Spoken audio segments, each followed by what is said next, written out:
नमस्ते दोस्तों। पिछले वाले लेक्चर में हमने महारस, उपरस, साधारण रस और रत्न के बारे में और उपरत्न, धातु वर्ग और उपधातु वर्ग में आपको मैंने बताया था। उसमें इम्पोर्टेंट क्या है वो आपको मैंने बता दिया था।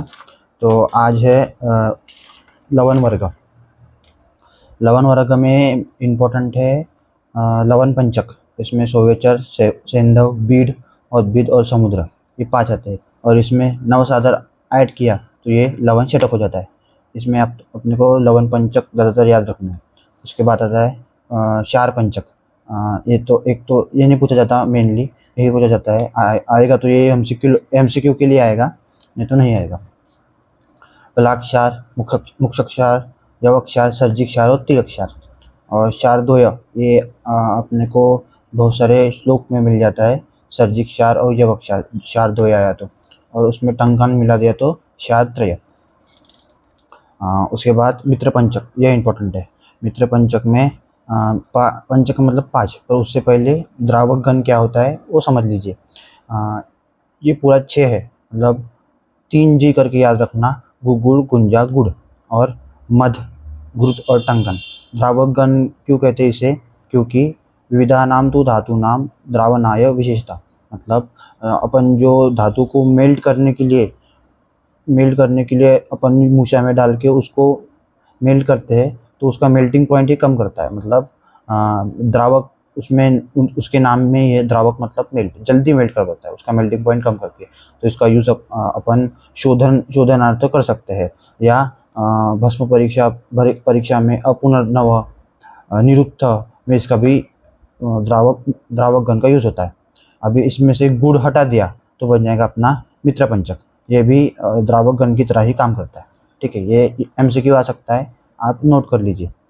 इसके बाद आता है सिक्त वर्ग। सिक्त वर्ग का मतलब सिलिका प्रधान जो होते हैं। ज़्यादातर इससे क्वेश्चन तो नहीं बनता है, पर आप एक बार देख लीजिए। सिक्ता, दुग्ध पाषाण, कोशियाक्ष्म, नागपाषाण, भद्राश्म, तृणकांत, मणि और अकी। ठीक है, इसके बाद आता है विष वर्ग। विष वर्ग में इसका अधिष्ठान आप अगर तंत्र में पढ़े ही 10 और 16 होता है।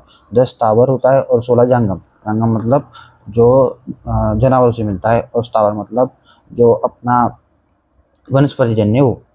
अभी इसमें याद रखने वाली बात है कि रसरत्न समुच्चय में 5 ही बताया है, और जो विष है। और रसतरंगिनी इसको 9 बताया। रसतरंगिनी मतलब एक कुल मिला के 21 बताया है। विष और उपविष 9 विष और उपविष 11। अगर आपको पूछा कि रसरत्न समुच्चय के हिसाब से तो 5 है, और रसतरंग के हिसाब से 9 है, तो कौन कौन से हो चलो देखते। वत्सनाभ, सकुतुक, कालकूट, शुंगिक और मुस्सक। और उसके बाद हरिद्र, ब्रह्मपुत्र, प्रदीपन और सौराष्ट्रिक, ये हो गए 9। उसके बाद 11 जो लांगली, कुचला, भल्ला तक अहिफेन, ये बीज वाले याद रखना। विष, तंदुक बीज और धतुर बीज। और शीर वाले स्नोही शीर, अर्क शीर। उसके बाद आता है भंगा, गुंजा और करबीर। आपको ये याद ही करने पड़ेंगे, और ये इम्पोर्टेंट है। ठीक है, अब चलते हैं मेन। आज का टॉपिक है अपना कज्जली। ये 5 मार्क के लिए पूछ सकता है, और आगे आने वाले बहुत सारे कल्प में कज्जली का बहुत उपयोग होता है। ठीक है, तो आज अभी कज्जली पढ़ेंगे। धातु भी गंधकादिश्च निर्द्रव्य मर्दितो रस सुश्वसन कज्जली भासो कज्जली इति अभिधीयते। मतलब धातु, गंधक आदि, धातु आदि और गंधक आदि, ये जान लीजिए। धातु आदि मतलब स्वर्ण आदि जो हो गया, लोहा, ताम्र जो भी हो गया, और गंधक आदि मतलब महारस, उपरस उसमें आ गए, के साथ बिना द्रव के मर्दन पारद के साथ होता है। मतलब पारद को लेना है, और इसमें से कोई भी धातु आदि वर्ग या गंधक आदि वर्ग में से कोई कुछ लेना है, और उसको द्रव के बिना मर्दन करना है। और पारद जब काजल सदृश एवं अत्यंत सूक्ष्म हो जाए तो उसे कज्जली करते हैं। मतलब एकदम सूक्ष्म, और जो काजल रहता है अपना, वो मतलब उसके तुल्य, मतलब उसके जैसे हो जाए तो वो कज्जली कहते हैं। अभी तो मतलब ज़्यादातर कज्जली गंधक और पारद से ही बनते हैं। ठीक है, अभी इसका गुण देखते हैं। तो इसका निश्चंद्र, अपन इसकी सिद्धि परीक्षा भी मान सकते हैं, और गुण भी मान सकते हैं। तो सिद्धि परीक्षा मतलब होता है कि कोई भी वस्तु, मतलब वो परफेक्ट बनी है कि नहीं बनी है, उससे अपने को पैरामीटर दिए, सिद्धि परीक्षा उसे कहते हैं, ठीक है। तो गुण में निश्चंद्र, काजल समान काला होना चाहिए, सूक्ष्म, मुत्सन मतलब एकदम चिकना होना चाहिए, योगवाही और स्थिर होना चाहिए, ये कज्जली के गुण है। ज़्यादातर योगवाही और स्थिर, ये मान लीजिए आप।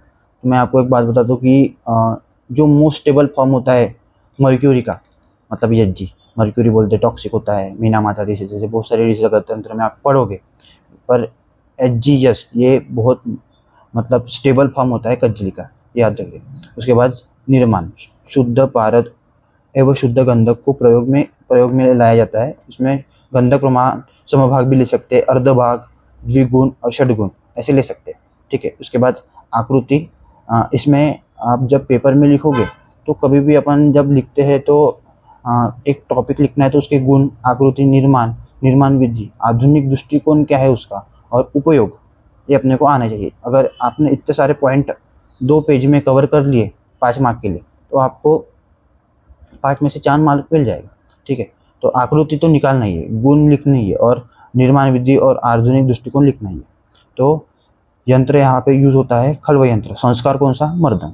उसके बाद निर्माण विधि, आप मतलब गंधक और भारत ले लिया और उसको मर्दन करना है, उससे कज्जली बन जाएगी, आप अपने शब्द में इसको लिख सकते हैं।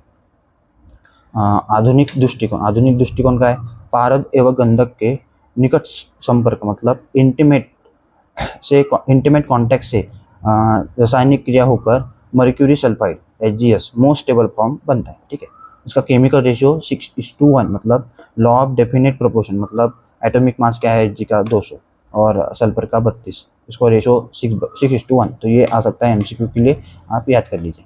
इसका उपयोग कहाँ होता है, ये योगवाही है, अन्य औषधों के साथ शक्ति बढ़ाता है, मतलब थोड़ी सी कज्जली ले ली और थोड़ी सी औषध, जैसे सुषमा त्रिफला नाम से एक औषधि आती है, उसमें थोड़ी सी कज्जली होती है, तो उसका योगवाही मतलब एकदम सूक्ष्म तक जाके वो इंद्रियों तक जाकर वो काम करती है, तो बहुत इंपॉर्टेंट है ये। उसके बाद औषधियों की मात्रा कम करना, मतलब अभी कज्जली उसमें यूज़ कर लिया तो ऑटोमेटिकली उसकी औषधि की मात्रा अपने को कम हो जाएगी, क्योंकि वो योगवाही है।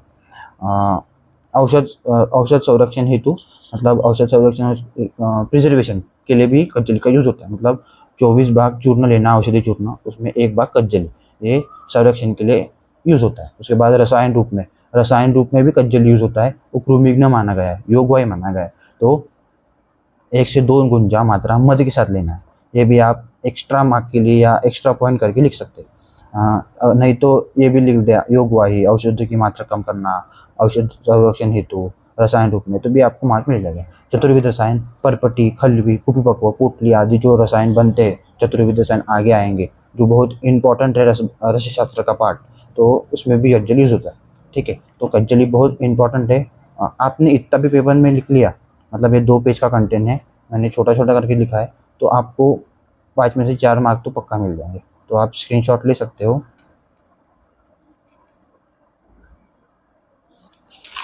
ठीक है।